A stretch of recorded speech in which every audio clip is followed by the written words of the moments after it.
true soldiers of Christ and of the Temple of Solomon, also known as the Order of Solomon's Temple, the Knights Templar, or simply the Templars, was a Catholic military order founded in 1118 and were headquartered in the Temple Mount in Jerusalem through 1128, when they went to meet with Pope Honorius II.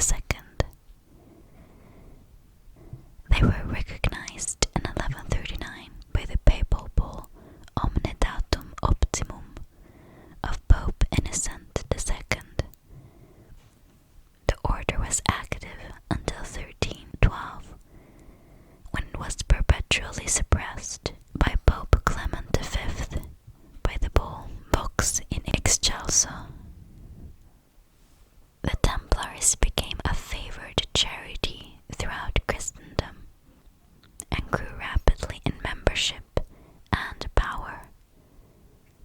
Templar Knights in their distinctive white mantles with a red cross were amongst the most skilled fighting units of the Crusades.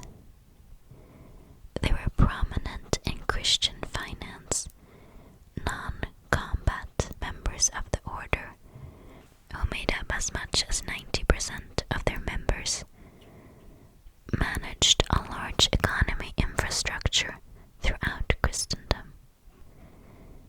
They developed innovative financial techniques that were an early form of banking, building its own network of nearly 1,000 commanderies and fortifications across Europe and the Holy Land, and arguably forming the world's first multinational corporation.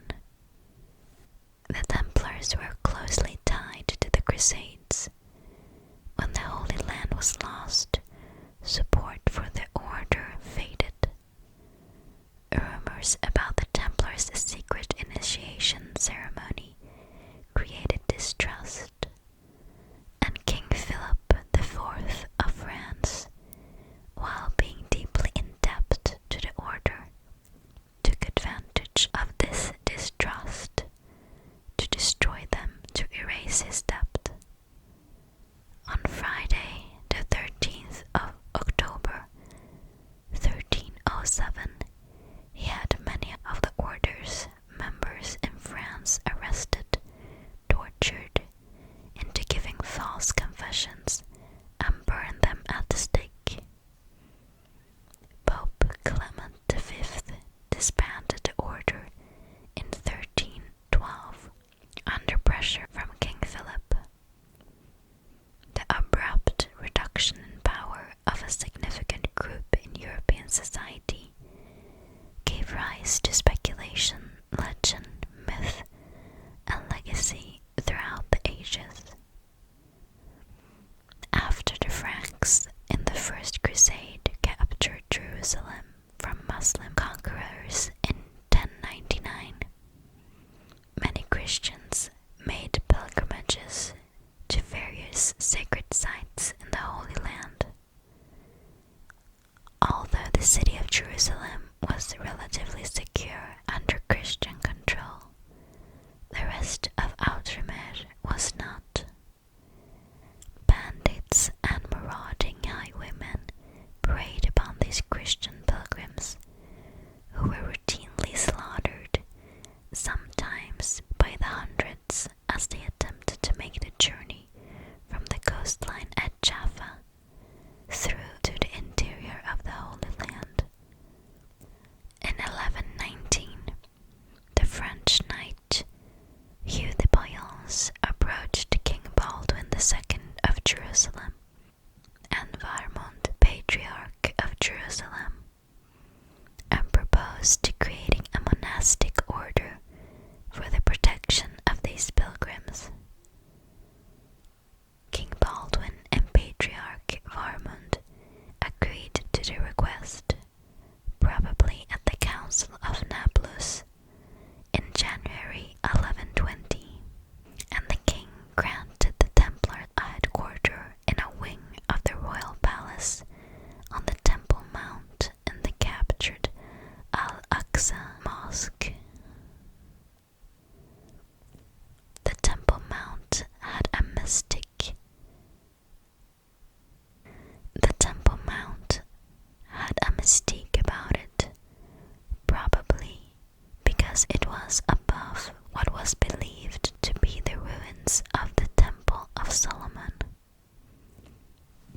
The Crusaders therefore referred to the Al-Aqsa Mosque as Solomon's Temple, and from this location the new order took the name of Poor Knights of Christ and the Temple of Solomon, or Templar Knights. The order, with about 9 knights, including Godfrey de Saint-Omer and André de Montbard, had few financial resources and relied on donations to survive. Their emblem was of 2 knights riding on a single horse, emphasizing the order's poverty. The impoverished status of the Templars did not last long. They had a powerful advocate in Saint Bernard of Clairvaux, a leading church figure. The French abbot, primarily responsible for the funding of the Cistercian order of monks, and the nephew of André de Montbard, one of the founding knights. Bernard put his weight behind them and wrote persuasively on their behalf in the letter in praise of the new knighthood. And in 1129, at the Council of Troyes, he led a group of leading churchmen to officially approve and endorse the order on behalf of the church. With this formal blessing, the Templars became a favorite charity throughout Christendom, receiving money, land, businesses, and noble-born sons from families who were eager to help with the fight in the Holy Land. At the Council of Pisa in 1135, Pope Innocent II initiated the first papal monetary donation to the order. Another major benefit came in 1139 when Innocent II's papal bull Omnidatum Optimum exempted the order from obedience to local laws. This ruling meant that the Templars could pass freely through all borders, were not required to pay any taxes, and were exempt from all authority except that of the Pope. With its clear mission and ample resources, the order grew rapidly. Templars were often the advance shock troops in key battles of the Crusades, as the heavily armored knights on their war horses could set out to charge at the enemy ahead of the main army bodies in an attempt to break opposition lines.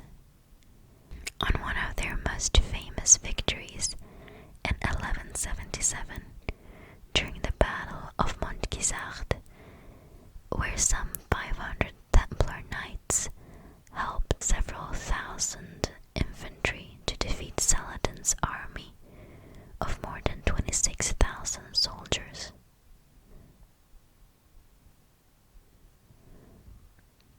Although the primary mission of the order was militaristic, relatively few members were combatants. The others acted in support positions to assist the knights and to manage the financial infrastructure. The Temple Order, though its members were sworn to individual poverty, was given control of wealth beyond direct donations. A nobleman who was interested in participating in the Crusades might place all his assets under Templar management while he was away, accumulating wealth in this manner throughout Christendom and the Outer Mere. The order in letters of credit for pilgrims journeying to the Holy Land. Pilgrims deposited their valuables with a local Templar preceptory before embarking, receiving a document indicating the value of their deposit, then used that document upon arrival in the Holy Land to retrieve their funds in an amount of treasure of equal value.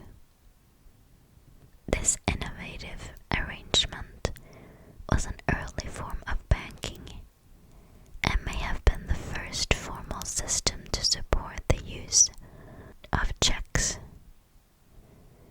It improved the safety of pilgrims by making them less attractive targets for thieves, and also contributed to the Templar coffers. Based on this mix of donations and business dealing, the Templars established financial networks across the whole Christendom. They acquired large tracts of land, both in Europe and in the Middle East. They bought and managed farms and vineyards. They built massive stone cathedrals and castles. They were involved in manufacturing, import and export. They had their own fleet of ships, and at one point they even owned the entire island of Cyprus.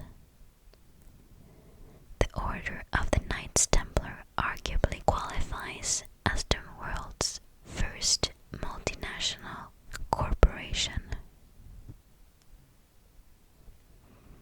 In the mid-12th century, the tide began to turn in the Crusades. The Islamic world had become more united under effective leaders such as Saladin. Dissension arose among Christian factions in and concerning the Holy Land. The Knights Templar were occasionally at odds with the two other Christian military orders, the Knights Hospitalier and the Teutonic Knights, and decades of internecine feuds weakened Christian positions, both politically and militarily. After the Templars were involved in several unsuccessful campaigns, including the pivotal Battle of Hattin, Jerusalem was recaptured by Muslim forces under Saladin in 1187. The Holy Roman Emperor Frederick II reclaimed the city of Christians in the Sixth Crusade of 1229 without Templar aid, but only held it for a little more than a decade. In 1244, the Ayyubid dynasty, together with Khwarezmi mercenaries, recaptured Jerusalem, and the city did not return to Western control until 1917, when, during World War I, the British recaptured it from the Ottoman Empire. The Templars were forced to relocate their headquarters to other cities in the north, such as the seaport of Acre, which they held for the next century. It was lost in 1291, followed by their last mainland strongholds, Tortosa and Atilit in present-day Israel. Their headquarters then moved to Limassol on the island of Cyprus, and they also attempted to maintain a garrison on the tiny Arwad Island, just off the coast from Tortosa. In the 1300s, there was some attempt to engage in coordinated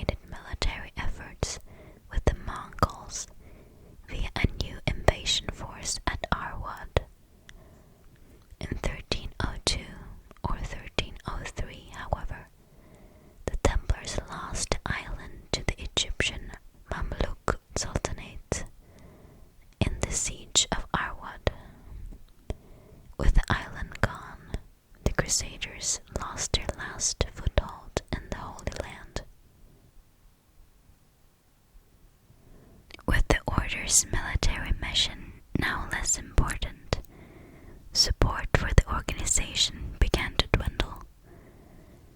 The situation was complex, however, since during the 200 years of their existence, the Templars had become a part of daily life throughout Christendom. The organization's Templar houses, hundreds of which were dotted throughout Europe and the Near East, gave them a widespread presence at the local level.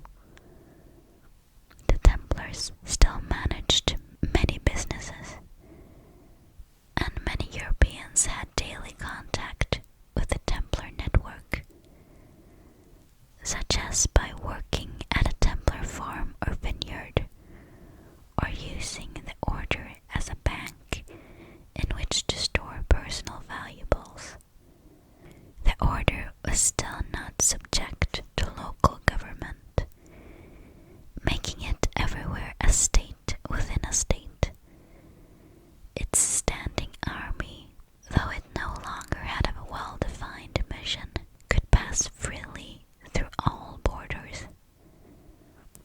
This situation heightened tensions with some European nobility, especially as the Templars were indicating an interest in founding their own monastic state, just as the Teutonic Knights had done in Prussia, and the Knights Hospitalier were doing in Rhodes. In 1305, the new Pope Clement V, based in Avignon, France, sent letters to both the Templar Grand Master Jacques de Molay and the Hospitalier Grand Master Fulk de Villeret to discuss the possibility of merging the two orders. Neither was amenable to the idea, but Pope Clement persisted, and in 1306 he invited both Grand Masters to France to discuss the matter. De Molay arrived first in early 1307, but the Villeret was delayed for several months. While waiting, de Molay and Clement discussed criminal charges that had been made 2 years earlier by an ousted Templar and were being discussed by King Philip IV of France and his ministers. It was generally agreed that the charges were false, but Clement sent the king a written request for assistance in the investigation. According to some historians, King Philip, who was already deep in depth to the Templars from his war against England, decided to seize upon the rumors for his own purposes.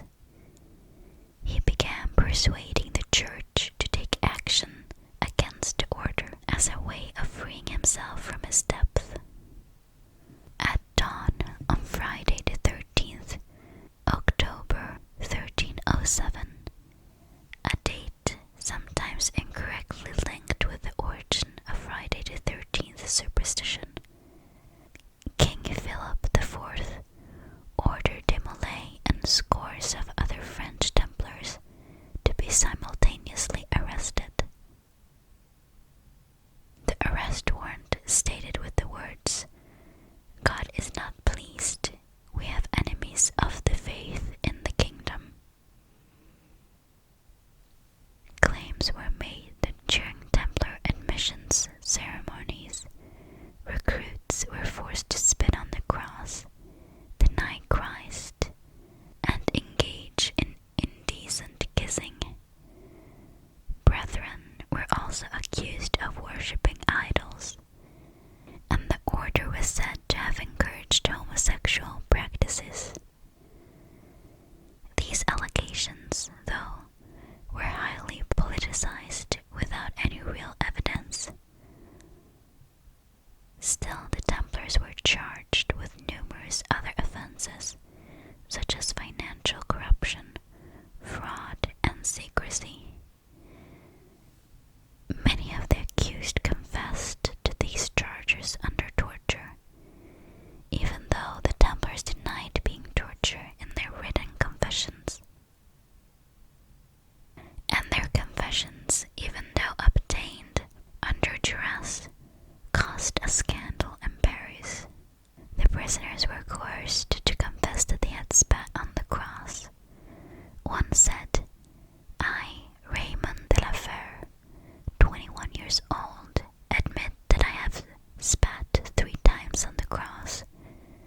theorized may have been that of John the Baptist, among other things. Relenting to Philip's demands, Pope Clement then issued a papal bull, Pastoralis Preeminentiae, on the 22nd of November 1307, which instructed all Christian monarchs in Europe to arrest all Templars and seize their assets. Pope Clement called for a papal hearing to determine the Templars' guilt or innocence, and once freed of the Inquisitor's torture, many Templars recanted their confessions. Some had sufficient legal experience to defend themselves in the trials, but in 1310, having appointed the Archbishop of Sens, Philippe de Marigny, to lead the investigations, Philip blocked this attempt, using the previous forced confessions to have dozens of Templars burned at the stake in Paris. With Philip threatening military action unless the Pope complied with his wishes, Pope Clement finally agreed to disband the order, citing the public scandal that had been generated by the confessions. At the Council of Vienne in 1312, he issued a series of papal bulls, including Vox in Excelso, which officially dissolved the order, and Ad Providam, which turned over most Templars' assets to the Hospitaliers. As for the leader of the order, the elderly Grand Master Jacques de Molay, who had confessed under torture, retracted his confession. Geoffroy de Charny, preceptor of Normandy, also retracted his confession and insisted on his innocence. Both men were declared guilty of being relapsed heretics, and they were sentenced to burn alive at the stake in Paris on the 18th of March, 1314. De Molay reportedly remained defiant to the end, asking to be tied in such a way that he could face the Notre Dame Cathedral and hold his hands together in prayer. According to legend, he called out from the flames that both Pope Clement and King Philip would soon meet him before God. His actual words were recorded on the parchment as follows: God knows who is wrong and who has sinned. Soon a calamity will occur to those who have condemned us to death. Pope Clement died only a month later, and King Philip died while hunting before the end of the year. The remaining Templars around Europe were either arrested and tried under the papal investigation, absorbed into another Catholic military order, or pensioned off and allowed to live out their days peacefully. By papal decree, the property of the Templars were transferred to the Knights Hospitalier, except in the kingdoms of Castile, Aragon, and Portugal. Portugal was the first country in Europe where they had settled, occurring only 2 or 3 years after the order's foundation in Jerusalem, and even having presence during Portugal's conception. The Portuguese king, Denis I, refused to pursue and persecute the former knights, as had occurred in all other sovereign states under the influence of the Catholic Church. Under his protection, Templar organizations simply changed their name from Knights Templar to the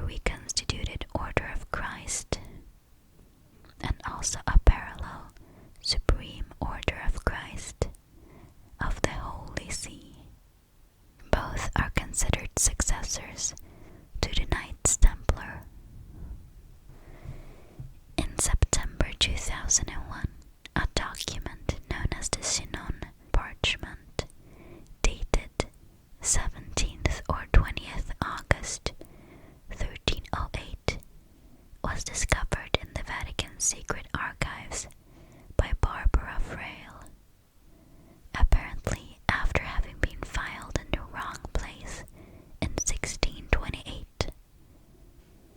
It is a record of the trial of the Templars and shows that Clement absolved the Templars of all heresies in 1308 before formally disbanding the order in 1312, as did another Chinon Parchment dated 20th August 1308, addressed to Philip IV of France, also mentioning that all Templars that had confessed to heresy were restored to the sacraments and to the unit of the Church.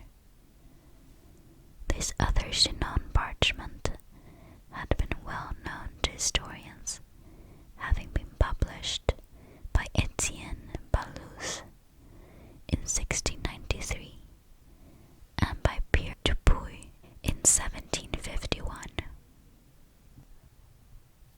The current position of the Roman Catholic Church is that medieval persecution of the Knights Templar was unjust, that nothing was inherently wrong with the order or its rule, and that Pope Clement was pressed into his actions by the multitude of the public scandal and by the dominating influence of King Philip IV, who was Clement's relative.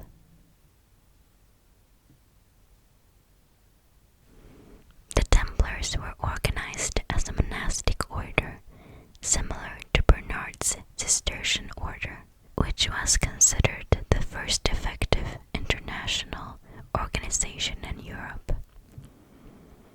The organizational structure had a strong chain of authority.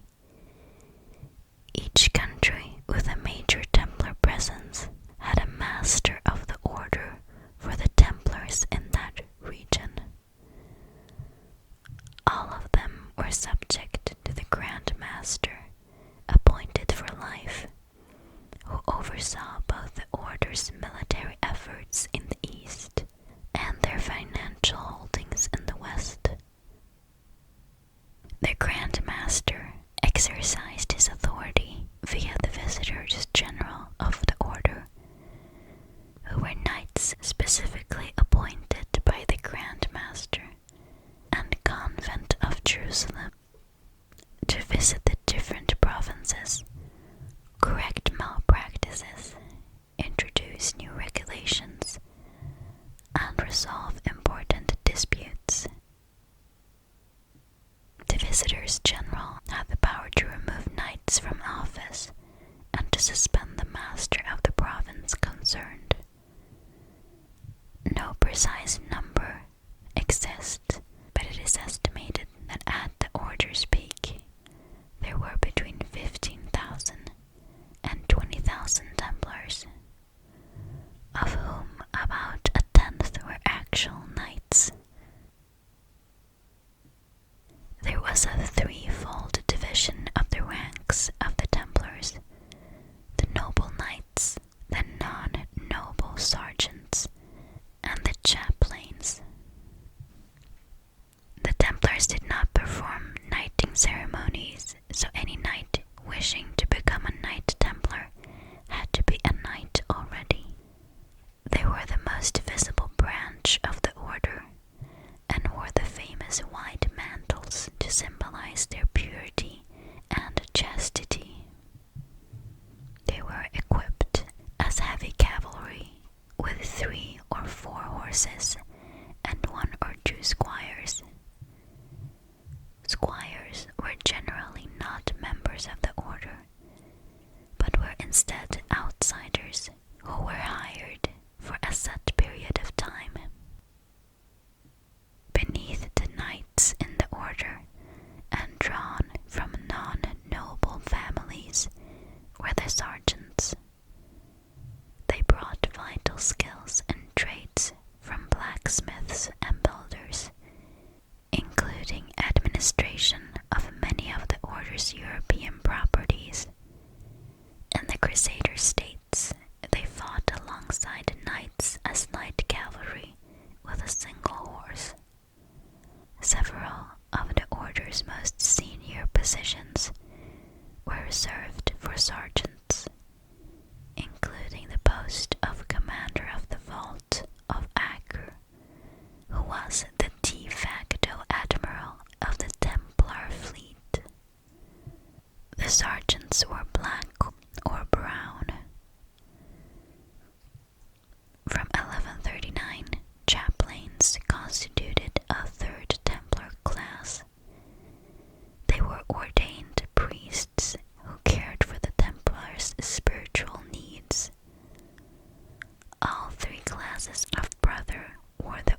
office was that of Grand Master, a position which was held for life, though considering the martial nature of the order, this could mean a very short tenure. All but 2 of the Grand Masters died in office, and several died during military campaigns. For example, during the siege of Ascalon in 1153, Grand Master Bernard de Tremblay led a group of 40 Templars through a breach in the city walls. When the rest of the Crusader army did not follow, the Templars, including their Grand Master, were surrounded and beheaded. The Grand Master oversaw all of the operations of the order, including the military operations in the Holy Land in Eastern Europe, and the Templars' financial and business dealings in Western Europe. Some Grand Masters also served as battlefield commanders, though this was not always wise. Several blunders in the Redefort's combat leadership contributed to the devastating defeat at the Battle of Hattin. The last Grand Master was Jacques de Molay, burned at the stake in Paris in 1314 by the order of King Philip IV. Bernard de Clairvaux and founder Hugh de Payne devised a specific code of conduct for the Templar order, known to modern historians as the Latin Rule. Its 72 clauses lay down the details of the knight's way of life, including the type of garments they were to wear and how many horses they could have.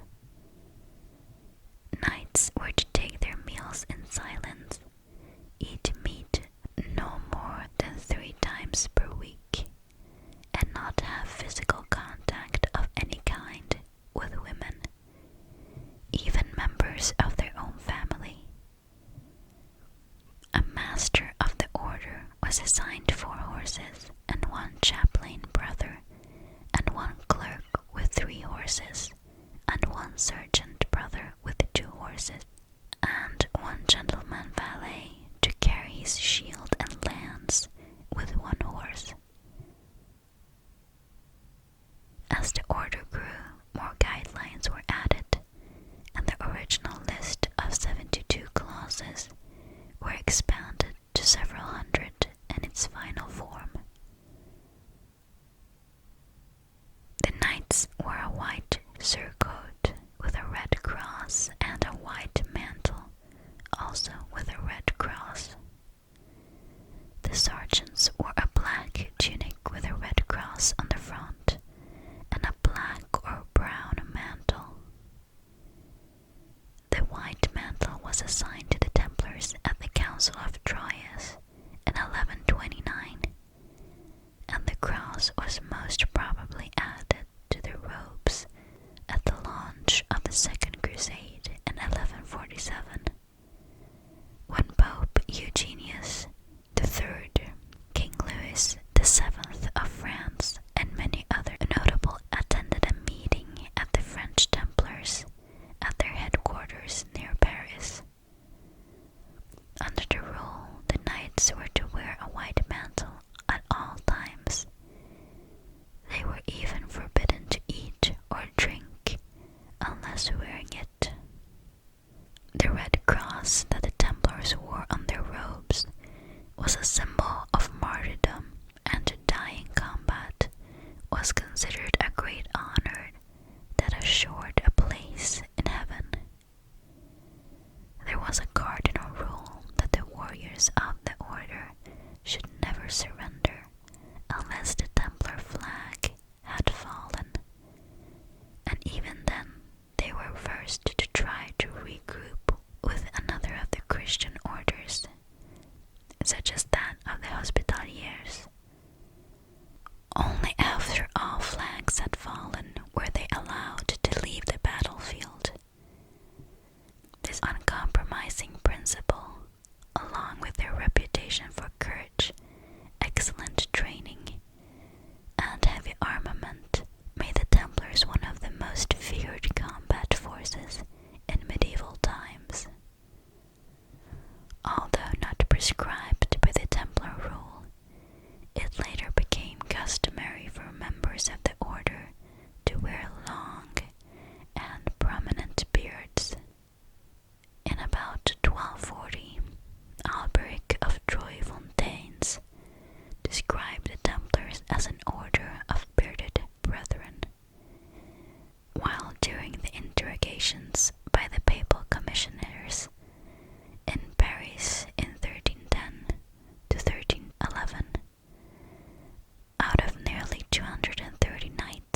or because they had hoped to escape detection.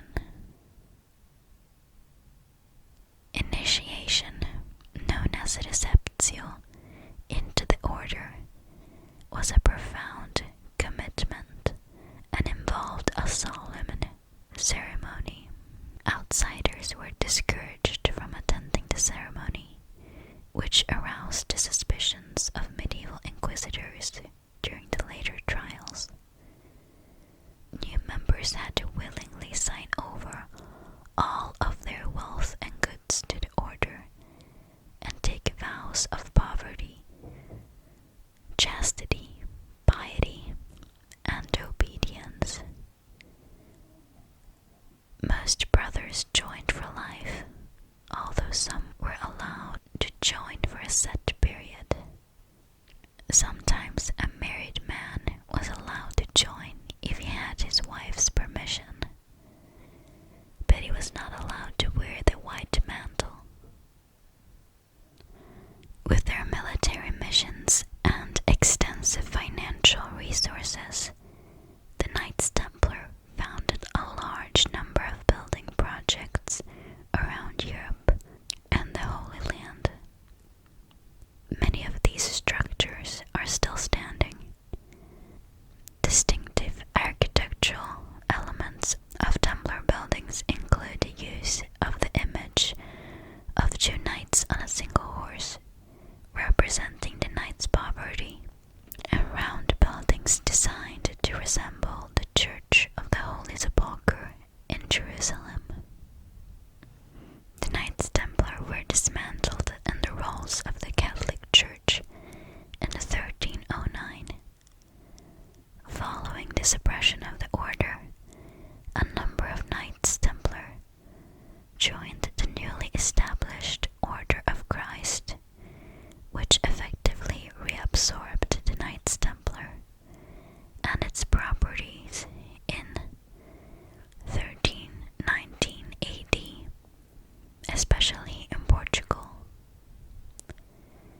The story of the persecution and sudden dissolution of the secretive yet powerful medieval Templar has drawn many other groups to use alleged connections with them as a way of enhancing their own image and mystery. Apart from the Order of Christ, there is no clear historical connection between the Knights Templar and any other modern organization, the earliest of which emerged publicly in the 18th century. Following the dissolution of the Knights Templar, the Order of Christ was erected in 1319 and absorbed many of the Knights Templar into its ranks, along with Knights Templar properties in Portugal. Its headquarters became a castle in Tomar, a former Knights Templar castle. The Military Order of Christ considered themselves the successors of the former Knights Templar. After the Templars were abolished, the Order of Christ was founded under the protection of the Portuguese King Denis, who refused to prosecute the former knights. Denis revived the Templars of Tomar as the Order of Christ, grateful for their aid during the Reconquista and in the reconstruction of Portugal after the wars. Denis negotiated with Clement's successor, John the 22nd, for recognition of the new order and its right to inherit Templar assets and property. This was granted in the papal bull Ad Ea Ex Quibus of the 14th of March 1319. Many temperance organizations and prohibition movements named themselves after the poor fellow soldiers of Christ and the Temple of Solomon,